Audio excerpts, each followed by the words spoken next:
आइए दोस्तों, Python part 137 में हम देखते हैं मैप फंक्शन का यूज।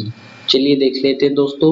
ये हमारी एक लिस्ट है और यहाँ पे हमने डेफ की के साथ एक फंक्शन बनाया है nic, और इसके अंदर एक हमने ऑब्जेक्ट दिया है, यानी कि वेरिएबल वो n बनाया है, एट्रीब्यूट। ठीक है, और यहाँ पे हमने रिटर्न करा है और n+2 करा है।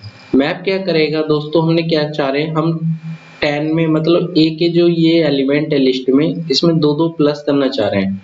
तो अब देखिए, हमने रिजल्ट लिखा जो कि एक हमारा वेरिएबल बनाया, और उसके बाद हमने मैप का फंक्शन लिया।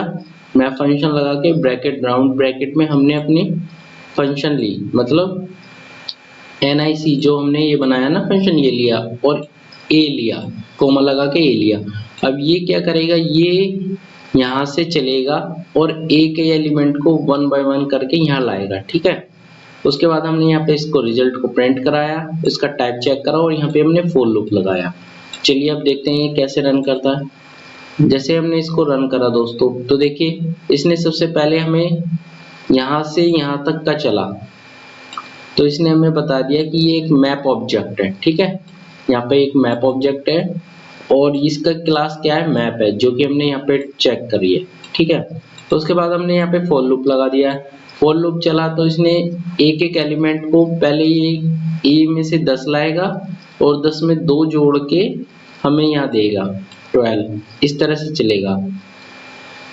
ठीक है, और ये बारी बारी से चलता रहेगा। यहाँ पे देखिए 10, अब यहाँ पे 20 आएगा और 10 जुड़ जाएगा। रिटर्न कहाँ कराएगा दोस्तों, रिटर्न का मैं पहले ही बता चुका हूँ आपको, रिटर्न ये यहीं कराएगा और यहाँ के ये रिजल्ट में आएगा। रिजल्ट से हम यहाँ से प्रिंट करा लेंगे।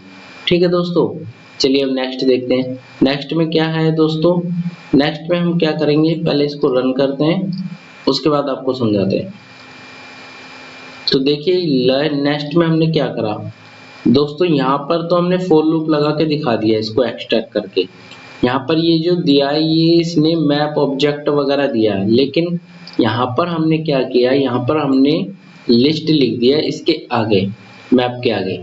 देखो यहाँ पर ब्रैकेट के बाद ब्रैकेट में से, राउंड ब्रैकेट में से दे दिया और लिस्ट लिख दिया, और फिर हमने प्रिंट करा तो इसने हमें क्या करा, रिजल्ट में हमारी लिस्ट को दे दिया, और जिसमें हमें इसने 2 जोड़ कर दिया है, जो कि हमारी कंडीशन थी। ठीक है, उसके बाद हमने इसको प्रिंट करा तो इस बार इसने हमें लिस्ट दिया है। पहले क्या दिया था, पहले इसने हमें मैप ऑब्जेक्ट दिया था, मैप फंक्शन। ठीक है, अब इसने हमें क्या दिया, लिस्ट दिया है। ठीक है दोस्तों, अब चलिए देखते हैं विद लैम्डा, लैम्डा के साथ देखते हैं, क्योंकि इतना बड़ा कोड हमें, मतलब ये कोड इतना बड़ा हमें नहीं लिखना, तो हम लैम्डा के साथ कैसे करते हैं वो देख लेते हैं दोस्तों। तो देखिए अब क्या करेंगे दोस्तों, हमने यहाँ पे रिजल्ट में ही लिस्ट लिया, राउंड में लिया, फिर उसके बाद हमने यहाँ पर हमने क्या लिखा, लैम्डा फंक्शन दिया अपना यहाँ। ठीक है, अब मैं आपको ऊपर दिखा देता हूँ। यहाँ पर देखिए ये जो यहाँ पर हमने फंक्शन लिया था अपना, उसको नहीं लिया, क्योंकि हम फंक्शन को उसको हटा देते हैं। अब यहाँ पे हम डायरेक्ट लैम्डा लगा रहे हैं, लैम्डा n:n+2 अपनी कंडीशन लगाया, कोमा लगा के फिर a लिखा, इसको हमने रिजल्ट करा, मतलब रिजल्ट को प्रिंट करा, फिर इसका टाइप चेक करा। चलिए अब देखिए ये क्या देगा, ये सेम ही रिजल्ट देगा। जैसे हमने रिजल्ट को हमने प्रिंट कराया तो देखिए इसने हमें सेम रिजल्ट दे दिया, यहाँ पर भी सेम है और यहाँ पर भी सेम है। बस फर्क इतना है, ये लैम्डा फंक्शन से और ये डेफ फंक्शन से। डेफ फंक्शन का मैंने आपको बता दिया है कि डेफ फंक्शन को हम बड़े कोड में यूज करते हैं, छोटे छोटे कोड बनाकर, तो इसलिए जब हमें कोई कोड बार बार यूज करना पड़ता है तब हम डेफ फंक्शन यूज करते हैं, अदरवाइज हम लैम्डा करेंगे। ठीक है, अब देखिए यहाँ पर हमने क्या करा, यहाँ पर हमने 2 लिस्ट दिए, ए और बी। हम चाह रहे हैं कि बी जो है ए में ऐड होकर आ जाए, तो उसको कैसे करेंगे, देखिए यहाँ पर हमने लिस्ट बना दी, मतलब मैप के अंदर हमने लैम्डा दिया n,m:\mn+, a और b। ठीक है, अब इसको रिजल्ट को सेम इसी तरह ही लिखना है आपको।